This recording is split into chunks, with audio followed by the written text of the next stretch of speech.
Hey everybody, welcome back to RGR Football on YouTube. This is Daniel Harms. And for those of you that are new, make sure you hit that sub button. Right next to that's that bell notification that will get you updated on everything that we do on a weekly and daily basis. Also, make sure you hit that like button. It obviously really helps us out, the channel, and getting us out there for the entire Chiefs audience. So we would really appreciate all those likes you guys got. Go ahead and hit that button at will.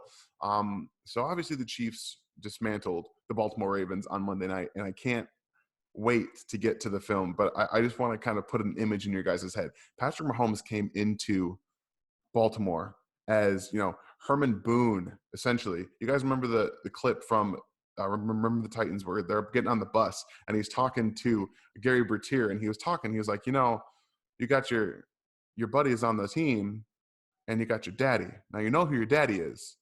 Obviously prompting Gary Bertier to tell him that he's his daddy. That's what Patrick Mahomes did to Lamar Jackson. He's like, you guys have all the talk right now because we had an interesting game against the Chargers last week.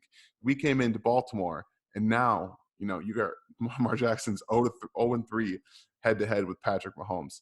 Clearly, Gary Bertier is Patrick Mahomes in this sense. He's got to admit he's his daddy and move on. So that's what we're going to do right here is we're going to move right on into the film. Oh man, I tell you what, there's a lot of fun stuff from this game, and right off the bat, the Chiefs are going to set up this great end around. And if you just watch Fisher just bolting out there and getting out there to block some guy all the way downfield, it's so much fun to watch offensive linemen like sprint, and you can see he's not like lumbering out there. He's going out there to hit somebody, and they set this game up offensively with the mindset that they weren't going to let the Ravens dictate physically what they were going to do. They were going to use misdirection and, a bunch of different ways to get Tyreek Hill the ball early.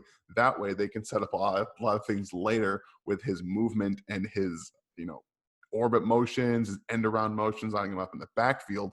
They wanted to establish him as a threat and really remind the Ravens that he didn't play last year when they played this game, and they came out as a point to really establish they were going to make big plays, and there was nothing they could do about it. They did a really good job of corralling Lamar Jackson for the most part. In my opinion, I watched especially this play. Frank Clark gets a bad PFF grade just about every game. I think they got something out for him personally. But if you watch him, he's going to actually prevent Lamar Jackson from escaping the pocket right here. And he's going to force him back into where, Taco Charlton's coming. And then you got Ben Neiman right there. Like, this is not by accident. It's on purpose. He's playing like this because he knows Lamar Jackson likes to step up and get out of the pocket. He doesn't necessarily need to run around, like everybody else does, but he's going to come out here and stop this happening and really force the sack from Ben Neiman. And I think Frank had a really, really good game against an all-pro left tackle, Ronnie Staley. It's so much fun watching Steve Spagnuolo work with this defense. Even guys like Ben Neiman and Sorensen, who's not a great anything. He's really one of those journeymen who just plays everywhere. He's jack of all trades. He can do a lot of things really well, nothing at an elite level. And just watching them mess with protection after protection, and this is one of the most beautiful things I've ever seen. If you can commit to a contain play with your defensive ends, then you've got it won. This is a perfect example of containing Lamar Jackson with your two defensive ends and then having him make a play. And you watch Lamar Jackson at the beginning of this play. He doesn't know where he's lined up. This is at the end of the game. Lamar is feeling everything in this sense, and he's got no idea where he's lined up at. He was behind the right guard. He's like, oh, crap, I got to get back to the center, or he's going to snap it and miss me. Like, this Chiefs defense was in his head. Steve Spagnuolo put up camp in Lamar Jackson's head that night and just went to town. And I love Lamar Jackson. Don't get me wrong. I think he's a very good quarterback, and he's going to be the face of the Ravens for years to come. But until you can show that you can come out here and throw the ball around and keep up with Patrick Mahomes, and Steve Spagnuolo is going to have his way with you. And I think that was pretty fun to see. The Chiefs actually went 5 wide, a lot more than I had anticipated in this game. And you can see just by motioning Clyde Edwards-Helaire out wide, look at all of this space. Just look at it. They were able to to use that man coverage against them and get big play after big play by maneuvering people around and motioning running backs out of the backfield. Tyreek Hill out everywhere. It's look at this. Look at this. He's 10 yards off of Sammy Watkins. He's 10 yards off. This is a pitch and catch all day.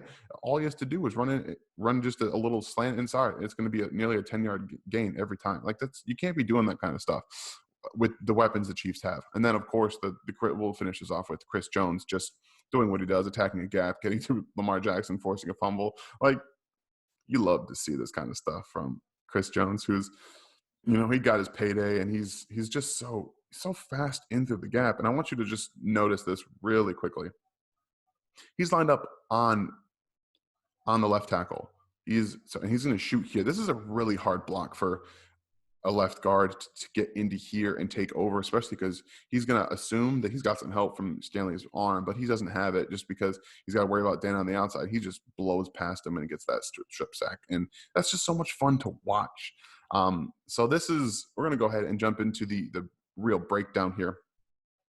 And I want you guys to see, this is that big play to Mecole Hardman that Ryan Clark did a fantastic job of, breaking down right after the game. But there's some more nuance to this that I really want to get into. And obviously the Chiefs are in essentially a max protect where they're going to keep the running back in. Here we go. Let's annotate this just a little bit here. So you're going to keep the running back in right here. Let me just move this around a little bit. All right. And then we're going to have Tyreek Hill, who's running, a real deep in route. Kind of like a dig, kind of like a really long dig. And then obviously Mecole Hardman with that double move. He's going to come out here, boom, and then just come back out to the end zone here. You have Demarcus Robinson, who's going to chip and kind of block here. And then obviously you have this entire line max protecting. And what I want to show you is the reason that the Chiefs brought in everyone close in this bunch formation is, one, it allows Hardman a bunch of space from where he's going to the sideline and back into the end zone. It allows him to eat up a lot of space quickly because he's not working with he's not lined up all the way on the outside, so he has a little bit of room to work with, and he's got to manipulate just a certain area. Here, they're going to force Marcus Peters into covering Tyreek Hill underneath, because it's a obviously known secret that the Chiefs love to break their routes at the sticks. I've seen it a bunch of times, and that's really how the Chargers were able to do so well last week, is that they stopped those quick routes at the sticks because they were just on them all the time. They were able to get pressure up front early, and it's something that the Ravens were unable to do, is get pressure. But they also, the Chiefs saw that this was going to be a play that they could get a touchdown on. All they needed to do was buy Patrick a little bit of time to get the ball down the field. And it's what they did. They did a great job of not only knowing that Patrick's going to get deep in the pocket, because this play needs a little bit longer to develop. He knows he's going to drift a little bit in the back just to get this, to go. Tyreek's going to do obviously a great job selling that dig route that he's getting the ball. Marcus Peters comes down, and then they just, they pick up that one blitz, and then Mahomes knows he's got to get out to the left to get this ball back to the right to Mecole Hardman. It's so much fun to break this team down on offense. They're just so incredible to watch. And, this time I'm going to do a little bit more of, offense and defense. And I think that when I'm watching the defense, one of the biggest things that obviously they did in this game was stop the run and force Lamar Jackson to play. So we're going to look at how they are able to do such a really good job. A lot of times they have, the Ravens have this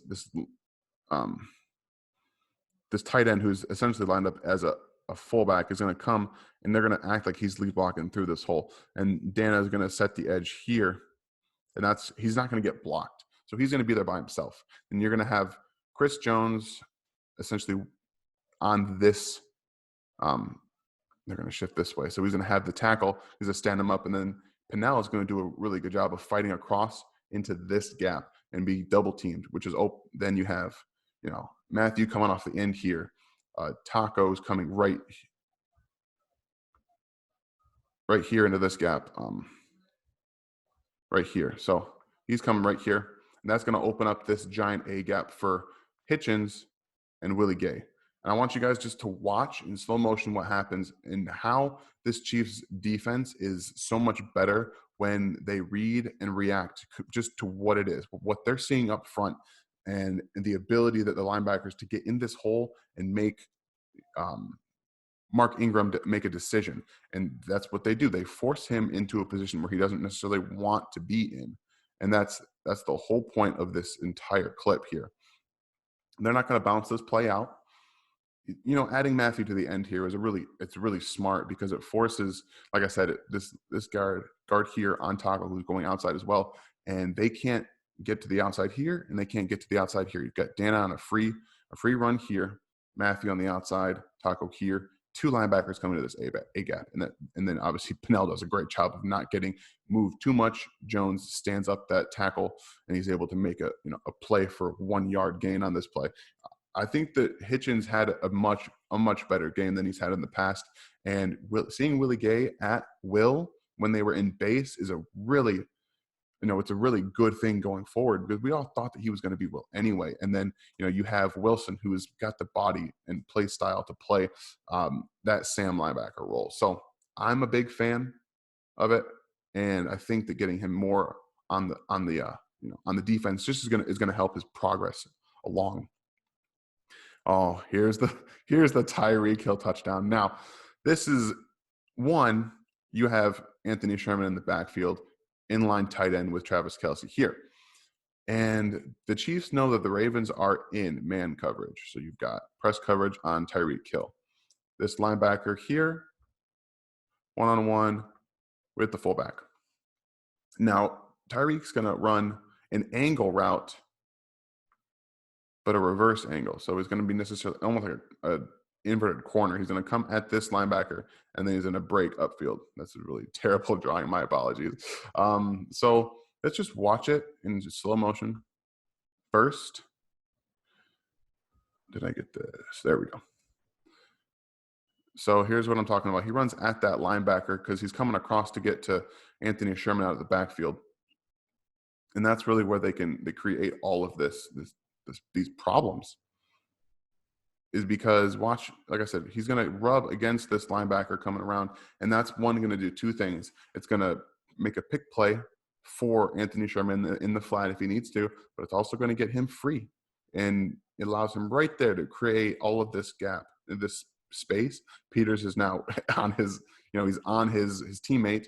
Sherman can get to the flat freely if they need to, but Patrick Mahomes sees that Tyreek Hill is going to be stacking Marcus Peters on top of his linebacker, and he's going to go to the end zone.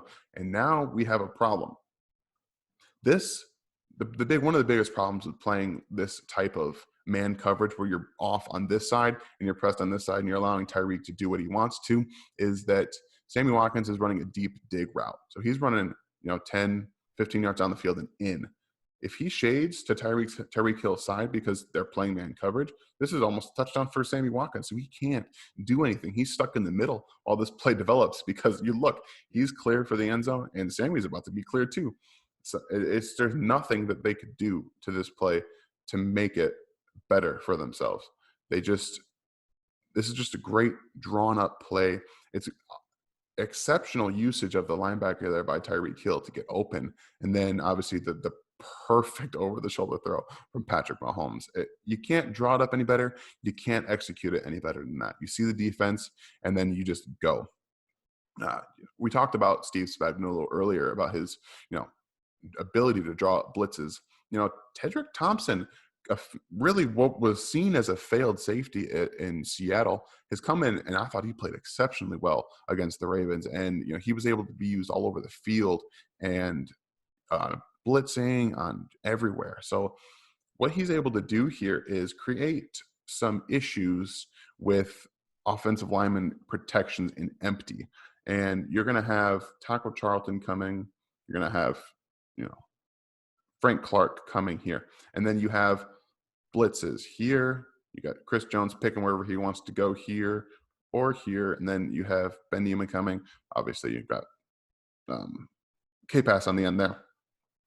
And the thing about this whole protection is that for offensive linemen in their empty protections is the closest man to your gap is your biggest priority. Outside, you kind of have to let that happen if there's a threat to the inside. And they manipulated the ability for this offensive line to do much about it, even though they can, they probably should have slid a little bit to the outside, but then you're going to have a fast guy in K-Pass coming down on Jackson quickly too. So they put the right tackle in a bind with Ben Niemann hitting that B gap. That forces him to not take any attention from, take his attention from Taco Charlton and Frank Clark, and instead go to Ben Niemann. He doesn't trust his right guard apparently to help him out at all. So he's, you got now two guys and Frank Clark and Taco Charlton running him down, and that's just going to create issues because Lamar's a great athlete. He can get out to space, but I think that Taco Charlton's speed is still pretty underrated because he's going to run him down to this outside part here. And unfortunately, this is the play where Willie Snead hurts himself. It's really not great. It's an unfortunate play call. It's an unfortunate circumstance of what happened after he fell. Almost had that interception, and then he breaks his collarbone. But his speed, I think, for Taco Charlton's speed here is definitely an underrated part of his game. He runs down Lamar Jackson and forces this bad throw to an almost getting there Willie Snead, who's got blazing speed, as we know. So the ability to match what an offensive line is trying to figure out with Steve Spagnuolo and his blitz packages is one of those things that we're going to be looking at going forward. And like, if they meet again, I mean, what do you think he's going to do? He's probably going to be at full strength. They're going to have Bashad Breeland. They're going to have Willie Snead. They're going to be able to just mess around with this offensive line and get to him whenever they want to. And I like the multifaceted ability that, these guys all have on the defensive line. That's the thing. They have guys in K-Pass and Clark and Taco Charlton and, Okafor whenever he gets healthy. They can just rotate in. They can play him wherever they want to. And then they can just blitz linebackers whenever they want. And it really just they were in Lamar Jackson's head most of this game. He was only threw for 97 yards. So getting him out of the pocket, and if you can contain him, that's the best part. And like I said, it's unfortunate for a guy like Willie Snead, who's been playing so well, that he ends up having to most likely have surgery on that broken collarbone. But this is so much fun to watch a Chiefs defense that's flying around to the football and being able to make plays. I think I like Lamar Jackson in space, and they just did such a great job. I'm really looking forward to seeing how they match up against Cam Newton. I know that wasn't what they anticipated going forward, but that's what they're going to be matched up against. So I hope you guys enjoyed this. Have a great day. And again, go Chiefs. This was an awesome game to watch. Thanks for watching this video from the team at RGR Football. Click these videos to see more and subscribe to RGR Football.